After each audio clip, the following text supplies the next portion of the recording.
नमस्कार। आज हम इस वीडियो में बिहार के दो चर्चित चाचा भतीजा की जोड़ियों के बारे में बात करने वाले हैं।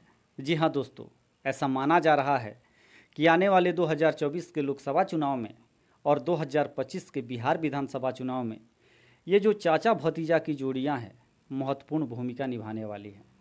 तो आइए एक एक करके इन दोनों जोड़ियों के बारे में बात करते हैं। तो जो सबसे पहली जोड़ी है चाचा भतीजा की, वह जोड़ी है चिराग पासवान और उनके चाचा पशुपति कुमार पारस की। रामविलास पासवान के निधन के बाद लोजपा दो भागों में बंट गई।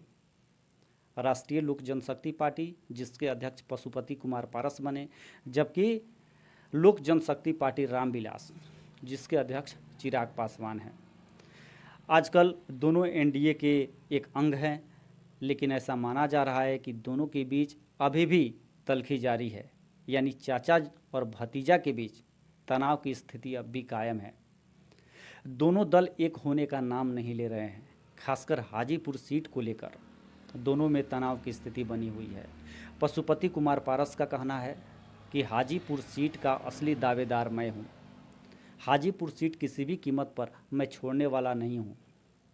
चूँकि रामविलास पासवान मुझसे चिराग से भी अधिक प्यार करते थे, इसलिए इस सीट का असली उत्तराधिकारी मैं हूं। जबकि चिराग पासवान का कहना है कि हाजीपुर लोकसभा सीट मैं किसी भी कीमत पर छोड़ने वाला नहीं हूं। तो हाजीपुर सीट को लेकर दोनों के बीच तनाव की स्थिति बनी हुई है। दोनों एक दूसरे के खिलाफ आग उगलते हुए नजर आते हैं। हालांकि पिछले कुछ दिनों से दोनों के जो रुख हैं वे थोड़े से नरम हुए हैं। जब एनडीए का बुलावा आया चिराग पासवान के लिए, उस समय जब पशुपति कुमार पारस से पूछा गया कि एनडीए में शामिल होने के लिए चिराग पासवान को न्योता आया है, तो पशुपति कुमार पारस ने कहा कि देर आए दुरुस्त आए, मुझे कोई एतराज़ नहीं है। अगर चिराग एनडीए में शामिल होते हैं तो उनका स्वागत है। तो केंद्रीय मंत्री हैं पशुपति कुमार पारस, एनडीए के एक अभिन्न अंग हैं।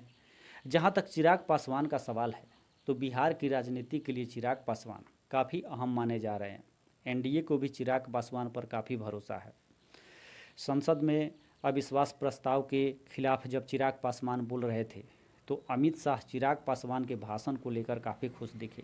जिस तरीके से चिराग पासवान ने विपक्ष पर हमला बोला, कांग्रेस पर हमला बोला, नीतीश कुमार पर हमला बोला, लालू प्रसाद यादव पर हमला बोला, उसको लेकर जो एनडीए के बाकी जो पार्टियां हैं, वे पार्टियां खुश दिखाई दे रही थी। ऐसा माना जा रहा था कि इन लोगों को ऐसा लग रहा था कि बिहार की राजनीति में आने वाले दिनों में चिराग पासवान महत्वपूर्ण भूमिका निभा सकते हैं, खासकर 2024 के लोकसभा चुनाव में।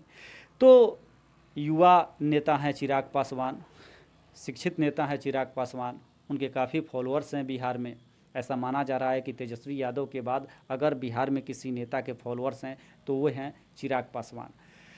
तो चिराग पासवान पर एनडीए की उम्मीदें लगी हुई हैं कि 2024 के लोकसभा चुनाव में और 2025 के बिहार विधानसभा चुनाव में चिराग पासवान एनडीए की नैया को पार कराएंगे। अब हम दूसरी जोड़ी के बारे में बात करने वाले हैं। ये जो दूसरी जोड़ी है बिहार की राजनीति में काफ़ी महत्वपूर्ण स्थान रखती है, और इस जोड़ी से एनडीए को कहीं ना कहीं डर जरूर है। ऐसा माना जा रहा है कि ये जो जोड़ी है नीतीश कुमार और तेजस्वी यादव की, चाचा भतीजा की जोड़ी, इस जोड़ी से एनडीए परेशान है। अभी भी एनडीए को नीतीश का मोह है। एनडीए चाहती है कि नीतीश तेजस्वी यादव का साथ छोड़कर एनडीए में शामिल हो जाए। जहां तक तेजस्वी और लालू प्रसाद यादव का सवाल है, तो तेजस्वी और लालू प्रसाद का जो कद है बिहार में काफ़ी बड़ा है। अगर आरजेडी के वोट बैंक की बात करें बिहार में, तो आरजेडी के पास अच्छा खासा वोट बैंक है बिहार में। शायद यही कारण है कि कहीं ना कहीं एनडीए को आज भी ये डर जरूर सता रहा है कि अगर आने वाले 2024 के लोकसभा चुनाव में और 2025 के बिहार विधानसभा चुनाव में नीतीश तेजस्वी की जोड़ी मजबूती के साथ चुनावी समर में उतरती है, तो उसका नुकसान एनडीए को उठाना पड़ सकता है। शायद यही कारण है कि आज भी एनडीए को नीतीश का मोह सता रहा है। एनडीए आज भी नीतीश कुमार का इंतजार कर रही है। शायद यही कारण है कि पिछले दिनों एनडीए के एक केंद्रीय मंत्री रामदास आठवले ने नीतीश कुमार को एनडीए में वापस आने की सलाह दी। उन्होंने कहा कि नीतीश कुमार को एनडीए में वापस आ जाना चाहिए। नीतीश कुमार एनडीए के पुराने साथी हैं उन्होंने बिहार के मुख्यमंत्री के रूप में अच्छा खासा काम किया है जब वे हमारे साथ थे, लेकिन अब नीतीश कुमार घोटालेबाजों के गोदी में जाके बैठ गए हैं। उन्हें वापस एनडीए में आ जाना चाहिए। मैं आपको बता दूं कि जहां तक बीजेपी के शीर्ष नेताओं का सवाल है, अमित शाह का सवाल है, पीएम मोदी का सवाल है, तो बीजेपी के शीर्ष नेता भी नीतीश कुमार का तीखा विरोध नहीं कर रहे, नीतीश कुमार पर जमकर हमला नहीं बोल रहे।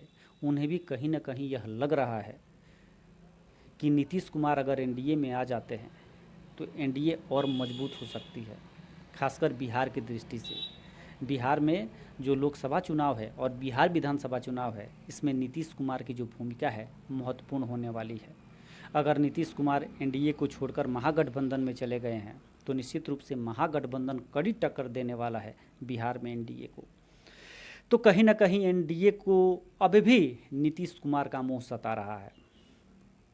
अब हम बात करते हैं बिहार की ये जो दो जोड़ियां हैं चाचा भतीजा की, यानी तेजस्वी यादव और नीतीश कुमार की, दूसरी तरफ चिराग पासवान और पशुपति कुमार पारस की। तो ये जो दोनों जोड़ियां हैं, इन दोनों जोड़ियों के ऊपर बिहार विधानसभा चुनाव का और 2024 के लोकसभा चुनाव का परिणाम निर्भर करने वाला है। मैं आपको बता दूं कि चिराग पासवान और तेजस्वी यादव यानी जो दो भतीजे हैं बिहार की राजनीति में आज सुर्खियां बटोर रहे हैं। एनडीए के नेताओं को यह उम्मीद है कि चिराग पासवान के नाम पर बिहार में एनडीए मजबूत होने वाली है, तो वहीं दूसरी तरफ महागठबंधन के नेताओं को लगता है कि तेजस्वी यादव के नेतृत्व में महागठबंधन बिहार में आगे बढ़ने वाला है। अब इन दोनों अगर नेताओं की तुलना करें, चिराग पासवान की और तेजस्वी यादव की, कि किसमें कितना दम है, तो निश्चित रूप से तेजस्वी यादव चिराग पासवान पर भारी पड़ते हुए नजर आते हैं, क्योंकि तेजस्वी यादव के पास अच्छा खासा वोट बैंक है। आज भी बिहार की राजनीति जातिगत राजनीति की इर्द गिर्द ही घूमती हुई मालूम पड़ती है। तेजस्वी यादव के पास अपनी जाति की संख्या है, उनका वोट बैंक है, उसी के दम पर तेजस्वी यादव या यूँ कहे कि आरजेडी बिहार के चुनावी मैदान में अभी तक टिकी हुई है। दूसरी तरफ जहाँ तक चिराग पासवान का सवाल है, तो चिराग पासवान के जाति का जो वोट बैंक है वह उतना अधिक नहीं है जितना तेजस्वी यादव के पास है, लेकिन फिर भी चिराग पासवान देश की सबसे बड़ी राजनीतिक पार्टी के साथ है, तो निश्चित रूप से इसका फायदा चिराग पासवान को आने वाले चुनावों में हो सकता है। तो आने वाले दिनों में बिहार की राजनीति में चिराग पासवान और तेजस्वी यादव के बीच कड़ी टक्कर देखने को मिल सकती है। ऐसा भी माना जा रहा है कि अगर आने वाले 2025 के बिहार विधानसभा चुनाव में बिहार में एनडीए को बहुमत प्राप्त होता है तो फिर चिराग पासवान मुख्यमंत्री पद के लिए अपनी दावेदारी पेश कर सकते हैं। तो वहीं दूसरी तरफ महागठबंधन ने पहले ही यह साफ कर दिया है कि अगर 2025 के बिहार विधानसभा चुनाव में महागठबंधन जीतती है तो फिर तेजस्वी यादव ही मुख्यमंत्री होंगे। तेजस्वी यादव के चाचा यानी नीतीश कुमार ने पहले ही यह साफ कर दिया है कि 2025 का जो बिहार विधानसभा चुनाव है वह तेजस्वी यादव के नेतृत्व में ही लड़ा जाएगा। तो अब यह देखना काफ़ी दिलचस्प होगा कि आने वाले दिनों में कौन जोड़ी किस पर भारी पड़ती है। यानी ये जो दो चाचा भतीजा की जोड़ियां हैं, यानी पशुपति कुमार पारस और चिराग पासवान की जोड़ी, और दूसरी तरफ नीतीश और तेजस्वी की जोड़ी, तो कौन जोड़ी किस पर भारी पड़ती है यह तो आने वाला समय ही बताएगा। फिलहाल मैं अशोक कुमार सिंह अपने यूट्यूब चैनल इन्फोबिया के साथ आप सभी से विदा लेता हूँ। धन्यवाद।